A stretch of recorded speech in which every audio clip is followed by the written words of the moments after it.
Ukraine पर आयोजित बैठक में शामिल हुए एनएसए डोभाल, कहा संघर्ष का समाधान खोजने के लिए भारत सक्रिय।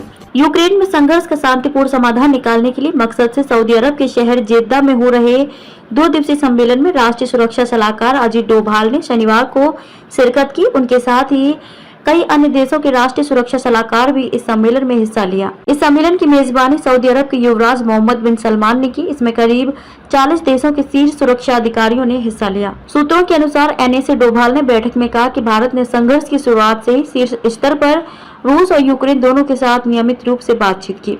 उन्होंने बताया कि भारत संयुक्त राष्ट्र चार्टर और अंतर्राष्ट्रीय कानून में निहित सिद्धांतों पर आधारित वैश्विक व्यवस्था का समर्थन करता है। सभी राज्यों द्वारा संप्रभुता और क्षेत्रीय अखंडता का सम्मान बिना किसी अपवाद के बरकरार रखा जाना चाहिए। भारत यूक्रेन को दे रहा सभी प्रकार की मानवीय सहायता।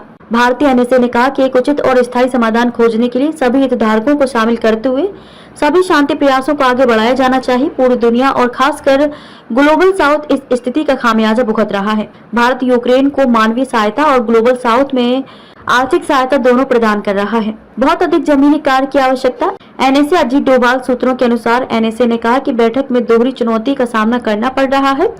स्थिति का समाधान और संघर्ष के परिणामों को नरम करना, प्रयासों को दोनों मोर्चों पर एक साथ निर्देशित किया जाना चाहिए और इसे सुनिश्चित करने के लिए बहुत अधिक जमीनी कार्य की आवश्यकता है। वर्तमान में कई शांति प्रस्ताव सामने रखे गए हैं। प्रत्येक के कुछ सकारात्मक बिंदु हैं, लेकिन दोनों पक्षों को कोई भी स्वीकार नहीं है।